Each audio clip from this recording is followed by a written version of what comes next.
नमस्कार दोस्तों, study with ज्ञान प्रकाश में आप सभी का बहुत बहुत स्वागत है। तो दोस्तों, तीन बहुत बड़ी खबरें हैं आप सभी लोगों के लिए, खास तौर से वे जो कि बिहार शिक्षक भर्ती परीक्षा 3.0 का इंतजार कर रहे हैं। तो उनके लिए एक बहुत बड़ी न्यूज़ यहाँ पर ये निकल के आ रही है कि ये परीक्षा मार्च में ही हो सकती है। जी हाँ दोस्तों, मार्च में संभावना बन रही है, चुनावों से पहले ही। तो आप लोग बिल्कुल कमर कस के तैयार हो जाएं। दूसरी न्यूज़ है एसटीटी के बारे में, बिहार एसटीटी के बारे में। जिनके फॉर्म में कोई गलती है उसको संशोधित कर सकते हैं। और तीसरी बड़ी खबर जो निकल के आ रही है वो है उत्तर प्रदेश में कस्तूरबा गांधी जो स्कूल होते हैं उसमें शिक्षक भर्ती के बारे में। तो बैक टू बैक बात करेंगे। सबसे पहले बात कर लेते हैं यहाँ पर बिहार शिक्षक भर्ती परीक्षा 3.0 के बारे में। आप यहाँ पर देख सकते हैं कि 29 जनवरी 2024 को ये पत्र भेजा गया है। प्रेषक हैं कन्हैया प्रसाद श्रीवास्तव, निदेशक माध्यमिक शिक्षा सेवा में सभी जिला शिक्षा अधिकारी बिहार। तो ये बहुत ही इंपॉर्टेंट मैटर है, इसको ध्यान समझिएगा।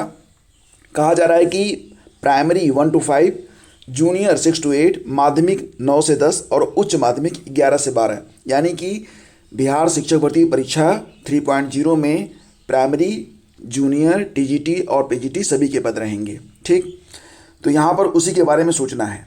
आपको पूरी नोटिस में पढ़ के सुना देता हूँ, ध्यान समझ लेंगे तो पूरी बात क्लियर हो जाएगी। जो कन्फ्यूजन रहेगा उसको भी मैं दूर कर दूंगा। तो दोस्तों, यहाँ पर लिखा गया है कि उपर्युक्त विषयक आप अवगत हैं कि बिहार राज्य विद्यालय अध्यापक नियुक्ति स्थानांतरण अनुशासनिक कार्रवाई एवं सेवा शर्त नियमावली 2023 जो दिनांक 10 अप्रैल 2023 को अधिसूचित हुई है के परिप्रेक्ष्य में बिहार लोक सेवा आयोग द्वारा विज्ञापन संख्या 26/2023 प्रथम चरण TRE 1 और विज्ञापन संख्या 27/2023 द्वितीय चरण यानी कि BPSC TRE 2 के तहत अनुशंसित अभ्यर्थियों की नियुक्ति की कार्रवाई की गई है। पुनः तीसरे चरण के तहत नियुक्ति की कार्रवाई की जानी है। आप अवगत हैं कि TRE 1 और TRE 2 के तहत नियुक्त शिक्षकों में स्थानीय निकाय की शिक्षक संख्या लगभग 20 से 25 हज़ार के आसपास है। ऐसी परिस्थिति में स्थानीय निकायों से रिक्त हुए पदों की गणना कर उसे प्रशासी पदवर्ग समिति से विद्यालय अध्यापक के पद का सृजन कराना आवश्यक हो गया है। आपसे रिक्ति की सूचना अप्राप्त रहने के कारण अग्रेतर कार्रवाई बाधित है। उल्लेखनीय है कि इस संबंध में आपको पूर्व में ही वांछित रिक्ति 2 दिनों के अंदर भेजने का निर्देश दिया गया था। अतः पुनः आपको निर्देशित किया जाता है कि अपने जिले के अंतर्गत नियुक्त स्थानीय निकाय के शिक्षक जो TRE 1 और TRE 2 के तहत विद्यालय अध्यापक के पद पर नियुक्त हो गए हैं से संबंधित रिक्ति की सूचना इस पत्र के साथ प्रपत्र 1, 2, 3 और 4 के साथ 2 दिनों के अंदर अद्य हस्ताक्षरी के ईमेल ID पर भेजना सुनिश्चित करें। इसे अति आवश्यक समझें। तो दोस्तों, यहाँ पर जो जानकारी निकल के आ रही है उसके मुताबिक बहुत जल्दी आपको यहाँ पर नोटिफिकेशन बिहार शिक्षक भर्ती 3.0 का देखने को मिल जाएगा। और इसमें सभी वर्गों के लिए सीटें रहेंगी, प्राइमरी के लिए भी, जूनियर के लिए भी, टीजीटी के लिए भी और पीजीटी के लिए भी। यानी कि आप चाहे BTC हो चाहे BEd हो, सभी के लिए यहाँ पर अवसर है। और दोस्तों, यहाँ पर एक और भी जानकारी मिल रही है कि परीक्षा अतिशीघ्र हो सकती है। अगर फरवरी में विज्ञापन आ जाता है तो हो सकता है कि मार्च में परीक्षा भी करवा ली जाए। तो आप लोग बिल्कुल इसके लिए रेडी रहें और अपनी तैयारी में लग जाएं। और फ्रेंड्स, आगे बढ़ेंगे तो बिहार विद्यालय परीक्षा समिति पटना की ओर से जो माध्यमिक शिक्षक पात्रता परीक्षा STT होती है, तो STT 2024 में सम्मिलित होने वाले आवेदकों का तीसरा डमी प्रवेश पत्र समिति की वेबसाइट पर अपलोड रहने एवं ऑनलाइन त्रुटि संशोधन संबंध में यह आवश्यक सूचना है। कहा जा रहा है कि एतद द्वारा समिति की विज्ञप्ति संख्या के क्रम में माध्यमिक शिक्षक पात्रता परीक्षा STT 2024 का आवेदन पत्र भरने वाले आवेदकों को सूचित किया जाता है कि उक्त परीक्षा का तृतीय डमी प्रवेश पत्र वेबसाइट पर उपलब्ध है। वेबसाइट कौन सी है? तो ये वेबसाइट है www.bsebstt2024.com। ये 31 जनवरी से 8 फरवरी तक उपलब्ध रहेगा। संबंधित आवेदक उक्त अवधि में अपना तीसरा डमी प्रवेश पत्र डाउनलोड करना सुनिश्चित करेंगे। तीसरे डमी प्रवेश पत्र में अगर किसी प्रकार की त्रुटि हो तो संबंधित आवेदक अपने यूज़र ID और पासवर्ड का उपयोग कर उपर्युक्त वेबसाइट पर उक्त तिथि तक तीसरे डमी प्रवेश पत्र में मुद्रित विवरणों का जो त्रुटि है उसको सुधार सकते हैं। तो ये ध्यान दीजिएगा कि अगर अभी भी कोई कमी है तो उसको सुधार दीजिए। 31 से लेकर 8 फरवरी तक आपको अवसर दिया गया है त्रुटि सुधार का यह अंतिम मौका है, इसके बाद फिर आप अपनी त्रुटियों को सुधार नहीं पाएंगे। और अब दोस्तों बात करेंगे उत्तर प्रदेश में कार्यालय जिला बेसिक शिक्षा अधिकारी मुजफ्फरनगर की ओर से कस्तूरबा गांधी विद्यालयों में शिक्षक भर्ती के बारे में।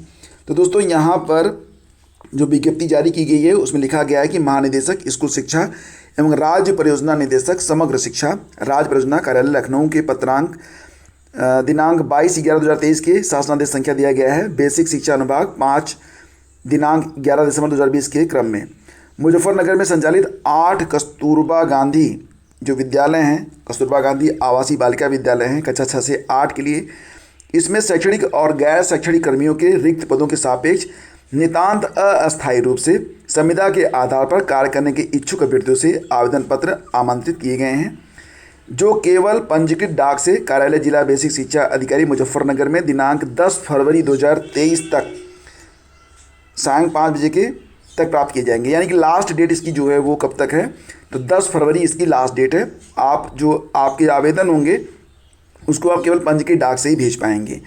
तो कौन कौन से पद है दोस्तों, तो यहाँ पर देखेंगे तो पूर्णकालिक लेखाकार का एक पद है, और यहाँ पर जो शैक्षिक योग्यता है ये भी बता दी गई है।